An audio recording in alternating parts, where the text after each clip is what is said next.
ॐ ह्रीं श्रीं आदिनाथाय नमः। ॐ नमः सिद्धेभ्यः। ॐ नमः सिद्धेभ्यः। ॐ नमः सिद्धेभ्यः। श्रोतेहो, सर्वांना जय जिनेंद्र। आज आपण मानतुंग आचार्य विरचित भक्तामर स्तोत्रमधील काव्य क्रमांक 11 ऐकणार आहोत। दृष्ट्वा भवन्तमणिमेषविलोकनीयं नान्यत्र तोषमुपयाति जनस्य चक्षुः। पीत्वा पया शशिकर द्युतिदुग्धसिन्धो क्षारं जलं जलनिधे रसितुं क इच्छेत। हे भगवन, डोळ्यांनी टक लावून नेहमी पाहण्यायोग्य अशा आपणाला पाहिल्यानंतर मनुष्यांच्या नेत्रांना दुसऱ्या देवामध्ये संतोष प्राप्त होत नाही, हे तर बरोबरच आहे। कारण चंद्रकिरणासारखी उज्ज्वल शोभा ज्यात आहे अशा क्षीरसागराचे पाणी जो पितो असा कोणता मनुष्य समुद्राचे खारे पाणी पिण्याची इच्छा करील?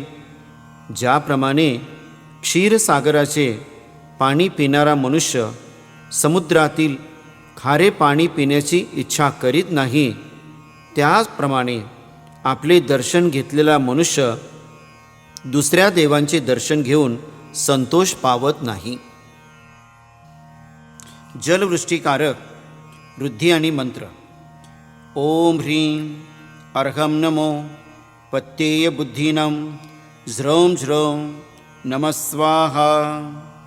ओम ह्रीं श्रीं क्लीं स्रां श्रीं कुमतिनिवारिण्ये महामायायै नमः स्वाहा। ओम नमो भगवते प्रसिद्धरूपाय भक्तियुक्ताय सां सीं सौं ह्रां ह्रीं ह्रौं क्रौं ज्रौं नमः।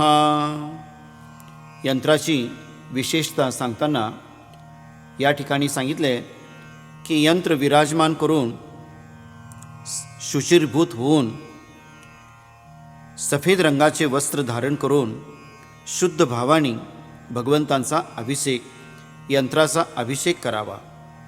त्यानंतर उत्तर दिशेला मुख करून दर्भासन, ह्या दर्भासनावरती उभे राहून प्रसन्न चित्तानी सफेद मालानी 21 दिवसपर्यंत 108 वेळा 11व्या नंबरच्या काव्य वृद्धी आणि मंत्र म्हणावे।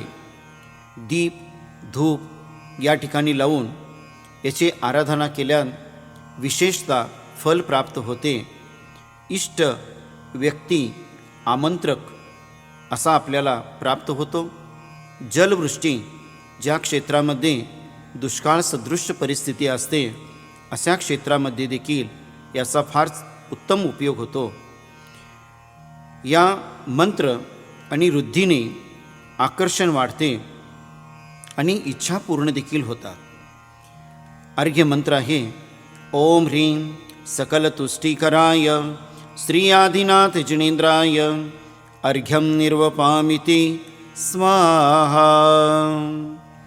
श्रोतेहो, आज आपण भक्तामर स्तोत्रमधील काव्य क्रमांक 11 ऐकलेला आहोत।